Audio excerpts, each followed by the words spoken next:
A day in my life as a graduating student na gala ng gala. Hello mga bakla! So another day, another gala na naman. So for today's video nga pala mga bakla, pupunta tayo ng Tokyo, Japan. Hoy hindi, Tokyo Pandan yan bakla, napaka-OA mo. So eto na nga mga bakla, biglaan nga lang pala tong gala namin kasi nakeke-fiesta talaga kami sa Tabugok. Tapos bigla na lang namin naisipan na pumunta kami ng Parway Falls dahil sabi nila maganda nga daw doon. So sabi ko, sige go, punta tayo mga bakla. Grabe mga bakla, sobrang init that time. Kasi alam niyo ba kung anong oras kami bumiyahe mga bakla?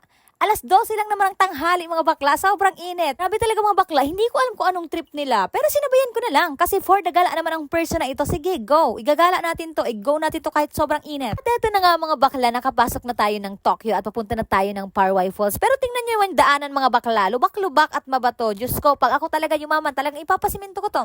Hala hindi. At tingnan niyo naman mga bakla, nakuha ko pa talagang mag-video at mag 0.5 dyan. Knowing niya nahihirapan na yung driver ko. Imbis na grabe, hindi mo lang inisip yung kapakanan ng tao, napakasama ng ugali. So ito na nga mga bakla, malapit na tayo sa parking lot. Halabat naman may parking lot, napakasosyal. Ganito kasi mga bakla, iiwan namin dyan sa gilid yung motor kasi tatawid kami ng ilog. Nagkakaintindihan ba tayo dito, ha? Halabat naman nagsungit, napaka-OA. So ayan na nga pala mga bakla, nagsimula na nga pala kaming maglakad papunta sa mismong falls kasi nga 10 to 15 minutes pa kaming maglalakad dyan. Grabe mga bakla, by pair pala dapat pag tumatawid ng ilog. Sana hindi na lang ako sumama dito, sumama pa talaga yung loob ko. So eto na nga mga bakla, patuloy lang kami dyan sa paglalakbay. Okay naman sa paglalakbay, kala mo nung pagkalayo-layo. Nga pala kaming dalang pagkain dyan mga bakla kasi kumain na muna kami bago kami pumunta dito. Malapit na nga pala kami dyan mga bakla at super excited ko nga pala. Grabe mga bakla, sobrang naiinitan na ako dyan. Kaya parang gusto ko nang lumangoy dyan sa sapa na yan. Pero buti na lang at malapit na kami. At ayan mga bakla, nasa baba lang yan ng Parway Falls. Yan nakikita yung green na yan. And nagpahinga muna tayo ng konti. And then ayan na mga bakla, ito po ang Parway Falls. Dito po yan sa Tokyo, Pandan, Catanduanes. At grabe mga bakla, sobrang worth it ng pagpunta namin ng tanghaling tapat. Dahil wala kaming kaagaw dito.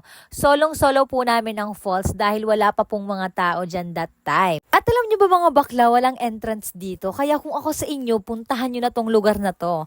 Grabe mga bakla, hindi talaga kayo magsisisi pag pinuntahan nyo to. Ang sarap kaya maligo dito. Maliit nga lang pala tong Parway Falls mga bakla kumpara dun sa pinuntahan namin last time, yung sa Paday Falls.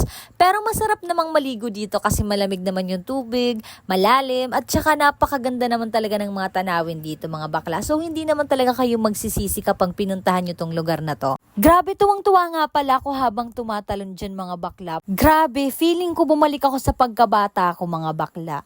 Sobrang nag-enjoy talaga ako sa pagtalon-talon. Ayan no, nag-floating pa ako mga bakla. Kala mo taing nakalutang. Grabe, feeling ko sobrang ganda ko dito sa video na to. Pero nung napanood ko na, para akong taing nakalutang. Grabe, salamat talaga ha, sobra. Silang tatlo nga pala yung kasama ko dito sa Parway Falls mga bakla. So thank you nga pala sa tatlong yan. Sana hindi mapagod sila at kaka-video sa akin. At pauwi na nga pala kami dito mga bakla kasi padami na ng padami yung tao dito sa Parway Falls. So ayan lang for today's video mga bakla. Sana mag-enjoy kayo. Thank you so much for watching.